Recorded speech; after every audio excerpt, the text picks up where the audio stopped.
Desire গাড়ি সামনের ওই মোড় থেকেই পুলিশরা আটকে দিচ্ছে। আর এই দেখুন রাস্তার মধ্যে কিছুই নেই, শুধু একমাত্র 4x4 ছাড়া কোনো গাড়ি অ্যালাউ নেই।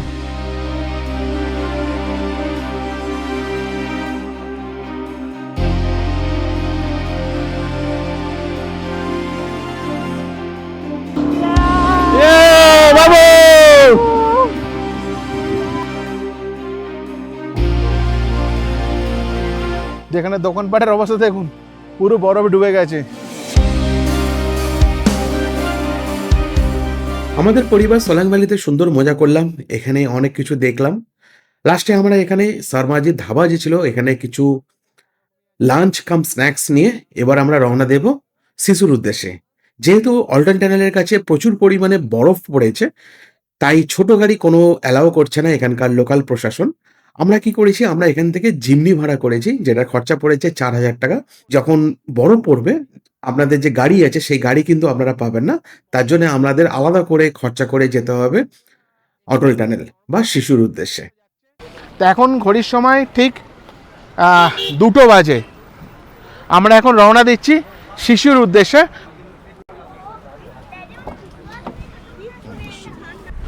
দীপকজি আছে আজকের আমাদের সাথে, আমাদের আজকের দিনের জিমনির দাদা ভাই, জিমনি ড্রাইভার দাদা, যিনি আমাদের অটল টানেল হয়ে সোজা নিয়ে চলে যাচ্ছে শিশুতে খানিকক্ষণ টাইম কাটিয়ে আবার আমরা সন্ধ্যের মধ্যে রিটার্ন হয়ে যাব।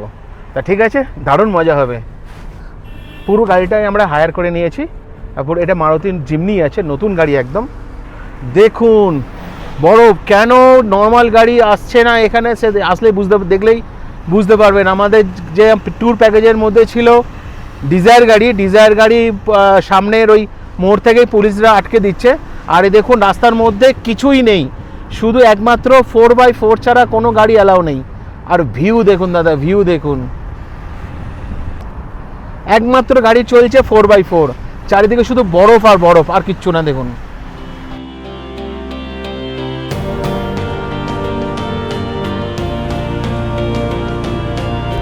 এখন কোনো গাড়ি যাচ্ছে না, একমাত্র 4x4 গাড়ি ছাড়া।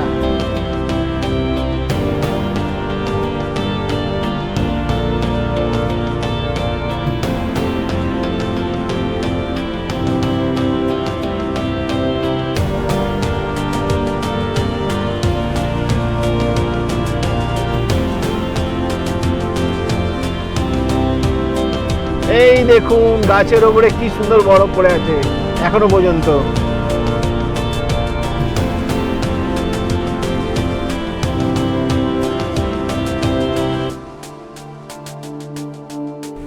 এসে গেলাম অটল টানেল, 10,040 ফুট উপরে।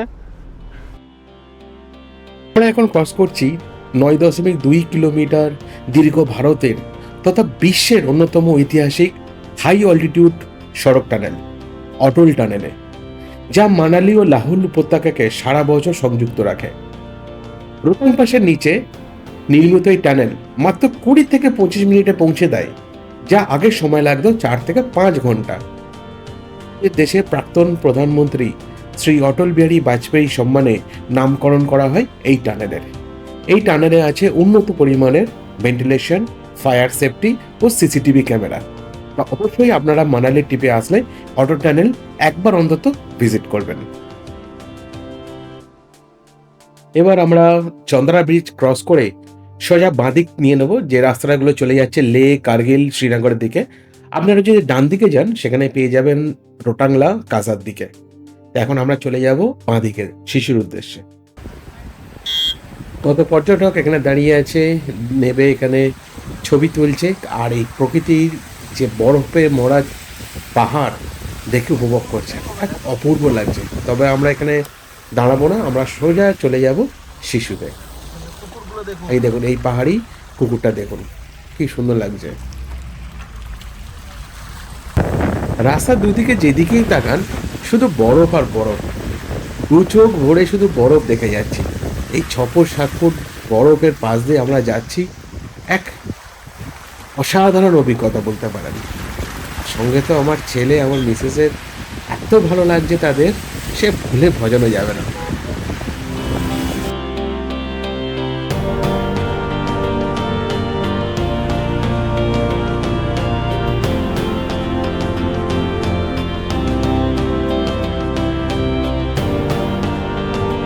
আমরা এখন চিনাব নদীর পার ধরে আমরা যাচ্ছি শিশুর দিকে। সে পৌঁছালাম টুরিস্ট ভিলেজ শিশু। এসে পৌঁছালাম শিশু, আগেই আছে শিশু ভিলেজ। আমি শিশু ভিলেজে যাব, তার আগে এখানে কিছু অ্যাক্টিভিটি আছে, বা এখানে বলতে পারেন এখানে অনেক স্নো আছে, অনেক লোকজন এখানে এসে মজা করছেন, নিচে নেমে মজা করছেন। তো একটু দেখে নেব, দেখে নিয়ে একটু শিশু ভিলেজে ঘুরে আবার চলে যাব সেই সোলাং ভ্যালিতে। এই এসে পৌঁছালাম শিশু টুরিস্ট প্লেস, যেখানে আছে প্রচুর বরফ আজকের দিনে, অনেক টুরিস্ট। আর এই হচ্ছে সুন্দর জায়গা, এই হচ্ছে এটিভি বাইক স্ট্যান্ড। এখান থেকে আমাদের সেই দূরের দিকে নিয়ে যাবে ক্যাম্প পর্যন্ত, আবার নিয়ে চলে আসবে। মোটামুটি আমরা 3 জন আছি, আমরা 3 জন এতে যাব, 500 টাকা আপ ডাউন লাগবে।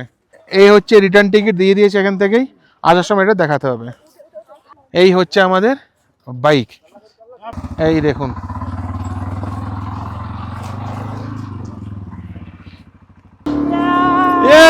বাবু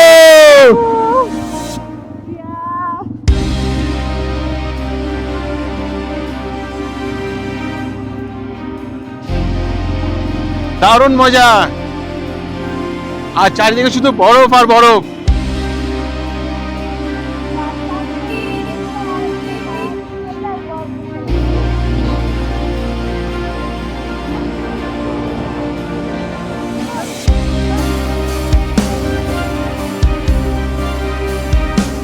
দারুণ মজা লাগছে, এই এটিভি বাইক চড়ে ভালো লাগছে, বেশ খারাপ না। এই এসে পৌঁছালাম এটিভি আপনাদের যেখানে ড্রপিং পয়েন্ট, ওইখানে ড্রপ করে দেবে। আবার যাওয়ার সময় ওই রিটার্ন স্লিপটা দেখালে যে কোনো বাইকে আমরা উঠে যাব।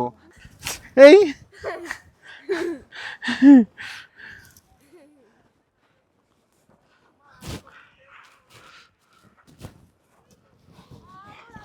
যেখানে দোকানপাটের অবস্থা দেখুন, পুরো বরফে ডুবে গেছে। দারুণ জায়গা, অপূর্ব জায়গা এই জায়গাটা। এই ঠান্ডার সময় শিশুতে আসতেই হবে আপনাদের।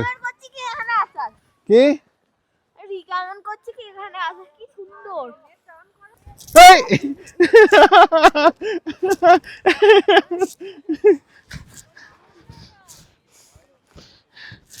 দু তিন জায়গায় আমি পুরো বরফের মধ্যে ঢুকে গিয়েছিলাম, প্রায় 1 হাঁটু করে ভেতরে বরফ ঢুকে গেছে।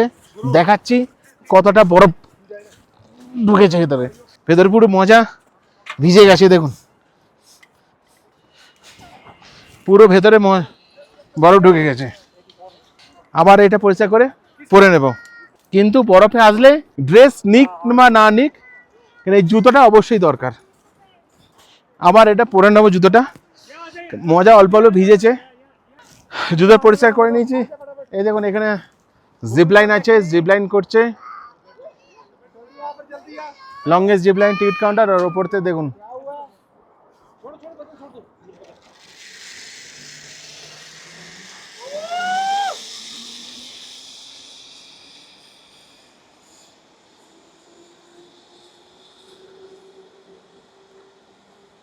দেখুন এখানে সব ফুড ট্রাক থাকে, কিন্তু এখন এতটা বরফ হয়ে আছে যে কোনো ফুড ট্রাকও নেই, সব পুরো জমে গেছে প্রায় 4 থেকে 5 ফুট করে। দেখুন আমার ছেলের অবস্থা দেখুন, এই দেখুন কোথায় যাচ্ছে, দেখুন পুরো ফ্রেশ বরফ,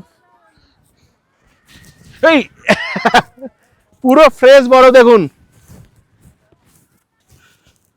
কোথায় এই কোথায় ঢুকে গেলাম, এই এই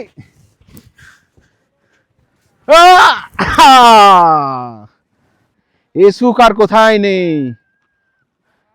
এই বরফের সুখ আর কোথায় পাবেন না।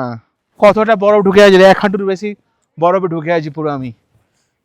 এখান থেকে দাঁড়িয়ে পুরো দৃশ্যটা, শিশুর যে পাহাড়গুলো আছে চাদরে, তুষারে আবৃত চাদরে মোড়া, এক অপরূপ সুন্দর লাগছে। এখান থেকে যেতেই ইচ্ছে করছে না, এক অত সুন্দর লাগছে জায়গাটা। ধীরে ধীরে সন্ধ্যা হয়ে আসছে, সূর্য অস্ত যাচ্ছে। দোলনার অবস্থা দেখুন, এখানে যে দোলনাটা আছে পুরো বরফে ঢুকে আছে দোলনাটা। আর ওই হচ্ছে চিনাব নদী। এখন ঘড়ির সময় বৈকাল 4টে। ওইদিকে দেখুন সূর্য পুরো ডুবে গেছে, আর এই দিকে দেখুন অল্প অল্প সূর্যের লাইটটাও আছে। এবার আমি সোজা চলে যাব গাড়িতে, গাড়ি করে একটু চলে যাব শিশু গ্রামের দিকে গিয়ে একটু শিশু যে মেন গ্রাম আছে ওখানে ঘুরে নিয়ে আমি আবার চলে আসব সোলাং ভ্যালিতে। অপূর্ব এনজয় করলাম, শিশু পুরো অপূর্ব, মাইন্ড ব্লোয়িং, তা সুন্দর এনজয় করছি। আর দূরের দিকে আপনারা দেখলেন এই যে সব গাড়িগুলো আছে, সব ফুড ট্রাক ছোটো ছোটো, এখন সবই বন্ধ, বরফে ঢাকা। আর মানে কি আর বলবো, এক অপরূপ দৃশ্য। সে দৃশ্য মানে আমি তো বলে তো আপনাদের বোঝাতে তো পারবোই না। জানি না এগুলো সব ফিলিংস কতটা আসবে। তবে আমার যতটা আনন্দ হয়েছে তার থেকে আমার ছেলে, আমার মিসেসের সব থেকে বেশি আনন্দ হয়েছে। এখানে বরফের যে বরফগুলো আছে সরানো হচ্ছে মেশিনের সাহায্যে, যাতে রাস্তাটা পরিষ্কার থাকে। মোটামুটি অনেকক্ষণ এই জায়গার কাটালাম, খুবই সুন্দর জায়গা। এবার আমি এই বাইকে করেই রিটার্ন চলে যাব, যে ওখান থেকে আপ ডাউন ভাড়া কেটে নিয়েছিলাম। চলো উঠে পড়ো। এবার আমরা চলে যাচ্ছি রাস্তার দিকে। সূর্য ডুবে গেছে, ভালোই ঠান্ডা লাগছে এবারে। এই পৌঁছে গেলাম, এবার চলে যাওয়া যাক গাড়ির দিকে। আর এই যে ভিউটা, মানে কি বলবো, যতটা বলবো ততটাই কম।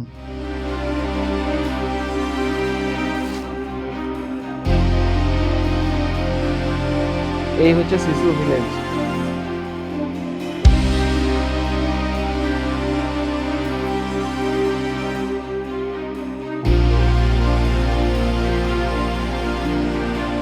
এই আমি এখন পৌঁছেছি hotel peak view and restaurant. এখানে একটু চা খাবো শিশুতে। এই হলো রেস্টুরেন্ট। এই ঠান্ডার মধ্যে চা খাওয়ার মজাই আলাদা, দারুণ। বাইরে দেখুন শুধু বরফ আর বরফ, আর আমি খাচ্ছি চা। তো চলুন এবার আমাদের রওনা দেওয়ার পালা। এই শিশু ভিলেজে খানিকক্ষণ সময় কাটালাম, খুব সুন্দর লাগলো, এত সুন্দর ভিউ সেটা বলে বোঝানো যাবে না। এই শিশুর কাছে, নদীর কাছে খানিকক্ষণ সময় কাটালাম, দেখলেন। এখানে ভিলেজে এসে একটা রেস্টুরেন্টে চা খেয়ে একটু রেস্ট নিয়ে আবার রওনা দিলাম সোলাং ভ্যালির উদ্দেশ্যে। ওখানে আমাদের ট্যুর অপারেটারের ডিজায়ার গাড়ি ওয়েট করছে। তো এবার আমরা বেরিয়ে যাব আবার অটল টানেল ধরে সোলাং ভ্যালির উদ্দেশ্যে। আমাদের গাড়ি ছেড়ে দিয়েছে, এবার আমি যাচ্ছি হোটেলের দিকে। অলরেডি 6টা বেজে গেছে। রাত্রে ডিনার করব, ডিনার করে আজকের মতো রেস্ট নেব। এই ছিল আজকের আমার জার্নি সোলাং ভ্যালি, সঙ্গে অটল টানেল আর শিশু। আপনারা যে গাড়ি করবেন সেটা অটল টানেল পর্যন্ত যায়, কিন্তু শিশু করতে গেলে যে আপনার ড্রাইভার থাকবে তার সাথে কথা বলে এক্সট্রা টাকা দিতে হয়, বা আপনার যে ট্রাভেল এজেন্ট থাকবে তার সাথে কথা বলে নেবেন। যদি আপনারা শেয়ারিংয়ে যান সেক্ষেত্রে আপনার পড়বে 1000 টাকা করে। আর আমরা একটা গাড়ি পুরো ভাড়া করে নিয়েছিলাম, 4000 টাকাতে সস্তায় পেয়ে গেছিলাম। ওইটা আমরা অটল টানেল দেখে সোজা চলে গেছিলাম শিশুতে। এখন ঘড়ির সময় 9টা। চলে এসেছি রেস্টুরেন্টে রাতের ডিনার করতে। এই দেখুন ডিনারে কি লাইন, দেখুন বুফে সিস্টেম খাবার। আজকের ডিনার মেনুতে আছে স্যালাড আছে, রাইস আছে, ডাল আছে, সঙ্গে আছে সুন্দর ইয়ামি চিকেন কারি, রুটি আছে, শত শেষে আছে পায়েস। দারুণ এক রাতের মেনু, সব বুফে সিস্টেমে ব্যবস্থা। আমি নিয়ে গেছি বুফে থেকে টেবিলে। এবার রাতের ডিনারটা সেরে নেব। রাতের ডিনারকে তাহলে শুয়ে পড়বো, কালকে সকালে আছে লোকাল সাইট সিন। তা ঠিক আছে, আজকে রাতের ডিনারকে শুয়ে পড়ছি। এখন মোটামুটি 9:15 মতো বাজে। আজকের এই পর্যন্ত থাক, আবার দেখা হচ্ছে কাল সকালে। ততক্ষণ এখন ভালো থাকবেন, খুব ভালো থাকবেন, সুস্থ থাকবেন। Good night.